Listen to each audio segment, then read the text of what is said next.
बिस्मिल्लाहिर्रहमानिर्रहीम। अस्सलाम वालेकुम नाज़रीन, मैं हूं इब्राहिम अमीन और आप देख रहे हैं लब आज़ाद टीवी। पार्लियामेंट हाउस में मौजूद हूँ। एक मुबैना रिपोर्ट के मुताबिक गुज़िश्ता दिनों से एक वीडियो भी बड़ी वायरल हो रही है और मुबैना रिपोर्ट के मुताबिक कि इस वक्त रावलपिंडी इस्लामाबाद में 50 लाख मोटरसाइकिल रजिस्टर्ड है। एक और रिपोर्ट के मुताबिक 9 से 10 लाख है, लेकिन एक मुबैना और जो वीडियो ज़ेर गर्दिश है उसके मुताबिक 50 लाख मोटरसाइकिल रजिस्टर्ड है। अगर 50 लाख मोटरसाइकिल इस्लामाबाद रावलपिंडी में रजिस्टर्ड है, 250 रुपये के हिसाब से अगर एमटेक लगाया जा रहा है तो ये तो टोटल अमाउंट बनता है 1250 अरब रुपए, जिन्हें एक और जाज भी आ सकता है। इस 1250 अरब रुपए के हवाले से अरकान पार्लियामेंट क्या राय रखते हैं, मेरे साथ रहिएगा।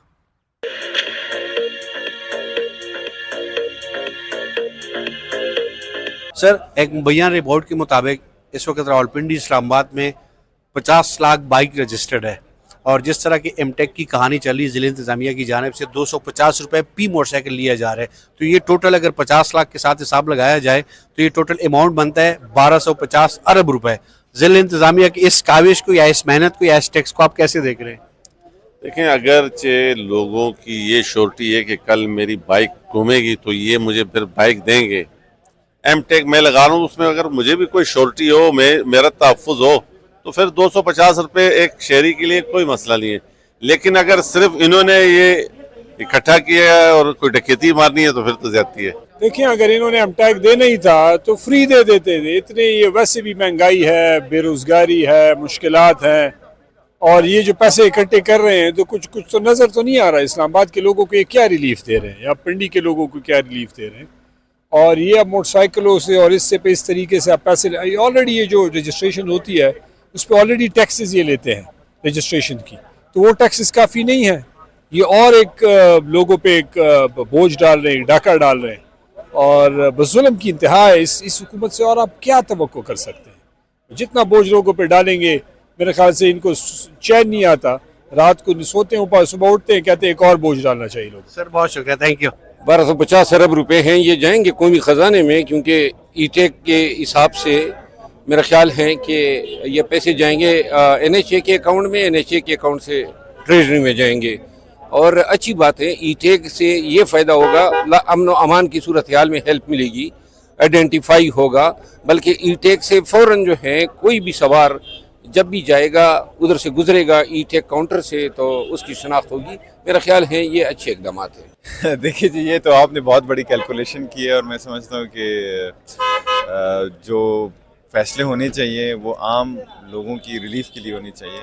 और मुझे लगता है कि अगर हमें, क्योंकि हमारे नौजवान आगे बढ़ना चाह रहे हैं, वो एम्प्लॉयमेंट की तरफ जाना चाह रहे हैं, तो हमें उनके लिए आसानी करनी चाहिए कि ज़्यादा से ज़्यादा आसानी हो, ना कि उनके ऊपर ऐसे चीज़ें नाफिज हो कि वो बोझ तले दब जाए। तो मैं समझता हूँ कि इन चीज़ों पे थोड़ा ये हमें सेंसिटिवली एक दूसरे पर्सपेक्टिव से देखना होगा ताकि ज़्यादा से ज़्यादा उन्हें रिलीफ मिल सके। सर, आपका हुकूमत की नहीं, ये इंतज़ामिया की जिम्मेवारी बनती है। ठीक है, ये एक इंतज़ामी बात है और मैं तो कहता हूँ, मैं तो इसको अप्रिशिएट करता हूँ अपने साइड से। अच्छा ये हाँ, अच्छा है, होना चाहिए। ठीक है, देखें हमारी आप पूरी दुनिया देखें, दुनिया में आप जहाँ भी जाएँ तो कहीं पे भी बड़े शहरों में ना फ्री एंट्रीज हैं, ना फ्री पार्किंग है। पाकिस्तान इतना बड़ा मुल्क है, यहाँ पे इतनी ज़्यादा बाइक्स हैं, गाड़ियाँ हैं जो रोड्स को यूटिलाइज कर रही हैं, मगर फिर उन्हीं रोड्स को फिर रिपेयर करने के लिए, उनको बनाने के लिए फिर हमारे पास पैसे नहीं होते। तो ये मैं कहता हूँ एक अच्छा इक़दाम है और ये पाकिस्तान के हर बड़े और छोटे शहर में ये चीज़ें होनी चाहिए, गाड़ियों के लिए, पार्किंग के लिए। तो मैं समझता हूँ कि कुछ चीज़ें जो है हमें दुनिया जिस तरफ जा रही है तो हमें दुनिया के साथ अपने आप को लेवल अप करना चाहिए इन चीज़ों में। ओके सर, बहुत शुक्रिया। मनीष साहब, आपका बहुत बहुत शुक्रिया। सर, रावलपिंडी इस्लामाबाद में 50 लाख बाइक रजिस्टर्ड है और जिस तरह एमटेक की रजिस्ट्रेशन की कहानी चल रही है 250 रुपये पी मोटरसाइकिल, तो ये टोटल बनता है 1250 अरब रुपए। तो आप समझते हैं कि इस्लामाबाद इंतज़ामिया की ये टैक्स वसूल करना आवाम से रमज़ान के इस महीने में ज़लालत अलग से?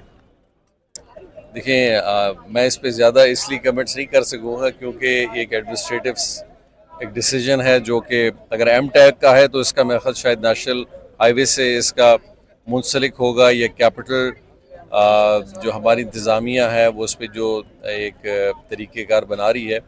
बट लेकिन एक चीज़ ज़रूर मैं ये ज़रूर कहना चाहूँगा कि रूल्स एंड रेगुलेशन सिर्फ पाकिस्तान में नहीं है, यानी कि ऐसा हम नहीं कह सकते कि ہم پاکستانی صرف رولز پہ ٹیکس لگاتے ہیں. یہ دنیا میں ہر جگہ ہوتی ہے. حالانکہ یہاں بہت ریلیکس ہے. یعنی کہ آپ فٹنس اگر دیکھ لیں تو آپ کو گاڑیوں کی فٹنس بہت جگہوں پہ پاکستان میں نظر نہیں آئے گی, لیکن وہ مینڈیٹری ہے دنیا میں کہ اگر آپ کی گاڑی فٹنس پہ نہیں, وہ چل ہی نہیں سکتی, روڈ پہ نہیں ہے سکتی. اسی طرح دنیا میں آپ کہیں بھی چلا لیں, آپ کو بائکنگ میں بغیر ہیلمٹ کے آپ کو لوگ نہیں نظر آئیں گے, لیکن پاکستان میں ایک بہت بڑی تعداد آپ کو نظر آتی ہے. سو کچھ ایسے پہلو ہیں جو دیکھیں کاسٹ تو ہے لیکن اس کی حفاظت بھی ہے. میں ہیلمٹ کی اسی طرح بات کی تھی کہ ہمارے یہاں لوگ نہیں پہنتے, وہ کہتے جی چھوڑیں, سیٹ بیلٹ نہیں باندھتے. جی بالکل. اور آپ پوچھیں تو کوئی سینسیبل بات نظر نہیں آئے گی. وہ ہماری اپنی حفاظت کے لیے, بٹ کوشش یہ کی جائے کہ جو بھی ایک ریگولیشن کے تحت کوئی فیس یا اسٹرکچر ہو وہ اتنا نہ ہو کہ لوگوں کے اوپر اس کا اثر زیادہ ہے. ہمیں ریگولیٹ کرنا ہے کہ لوگوں کو باقاعدہ اس چیز کی طرف لے جانا ہے, لیکن اگر ہم اس کا برڈن بہت زیادہ کر دیں گے وہ ریگولیشن سے زیادہ پھر ایک فائنینشیل برڈن بن جاتا ہے. منسٹر صاحب آپ کا بہت بہت شکریہ. Thank you sir, thank you. اراکین پارلیمنٹ کی رائے آپ نے جانی. ہمیشہ کی طرح دعا اور امید ہے کہ ہمارا ملک پاکستان اور ریاستی ادارے بہتر کی طرف جائے. اجازت دیجیے, اللہ حافظ.